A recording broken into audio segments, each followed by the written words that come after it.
कलयुग इसी का नाम है शायद। कुछ लोग दमदार एक्टिंग और भौकाल स्क्रिप्ट के दम पर भी फिल्म उद्योग को अपनी ओर नहीं खींच पाते, और कुछ लोग तो ऐसे हैं कि चाहे बॉक्स ऑफिस पर 5,000 रुपए भी ना कमा पाए, परंतु एक के बाद एक उन्हें फिल्में मिलती ही जाती है। और तापसी पन्नू भी इसी बिरादरी की सदस्य हैं। बहुत तकलीफ होती है जब आप योग्य हो और लोग आपकी योग्यता ना पहचाने। नमस्कार, स्वागत है आपका TFI पर, जो है देश का सबसे विश्वसनीय अल्टरनेट न्यूज मीडिया पोर्टल। और मैं अनिमेश पांडे आपको अवगत कराऊंगा कि कैसे एक के बाद एक फ्लॉप देने के बाद भी तापसी पन्नू को बेहिसाब फिल्में दी जा रही हैं। इससे पूर्व कि हम आगे बढ़े, यदि आपको हमारे विचार पसंद आते हैं तो आप ये वीडियो लाइक कर सकते हैं और आप हमारे चैनल को अवश्य सब्सक्राइब करें। तो अब हम आरंभ करते हैं। हाल ही में तापसी पन्नू अभिनीत शाबाश मिठू का बॉक्स ऑफिस पर हाल विराट कोहली जैसा हो गया है। कितना भी प्रयास कर लो, बढ़ता ही नहीं।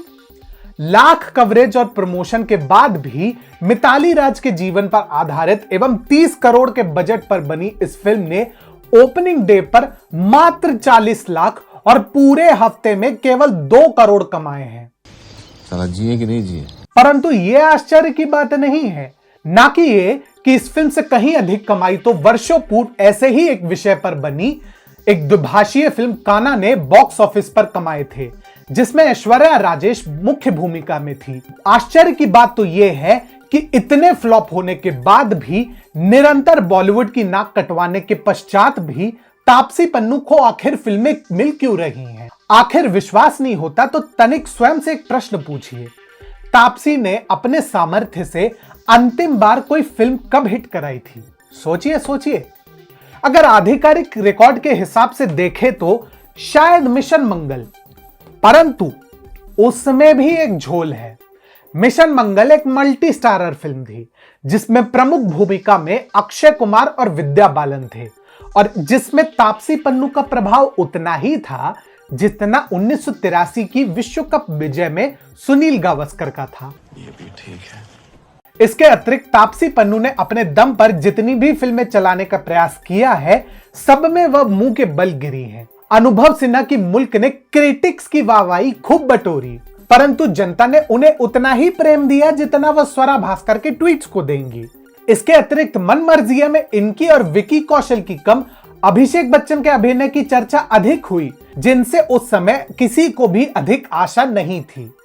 अरे बाप रे, ये तो धोती खोल रहा है। परंतु ठहरिए, यह तो मात्र प्रारंभ है। अगर मेडुसा की कोई खोई हुई रिश्तेदार होंगी तो तापसी से अधिक भिन्न ना होंगी। ऐसा इसलिए क्योंकि ये जिस प्रोजेक्ट को हाथ लगाती है उसका सर्वनाश तो निश्चित है। हसीन दिलरुबा, लूप लपेटा, रश्मि रॉकेट, कोई भी फिल्म दर्शकों को OTT तक पे लुभाने में सफल नहीं हो पाई। परंतु फिल्मों की कोई कमी नहीं है मैडम के पास। दोबारा, ब्लर, एलियन, वो लड़की है कहां, यहां तक कि राजकुमार हिरानी की फिल्म दुनकी में भी ये प्रमुख भूमिका में है, जहां इनके साथ है शाहरुख खान। तो साला ये दुख का खत्म नहीं होता बे। ऐसे में कहना गलत नहीं होगा कि तापसी पन्नू भले ही अब एक अयोग्य अभिनेत्री बन चुकी हो, परंतु बॉलीवुड इनका तब तक उपयोग करने को तैयार है जब तक या तो ये बॉलीवुड की छवि को अपने कर्मों से तार तार ना कर दे, या फिर इन्हीं का विनाश क्यों ना हो जाए।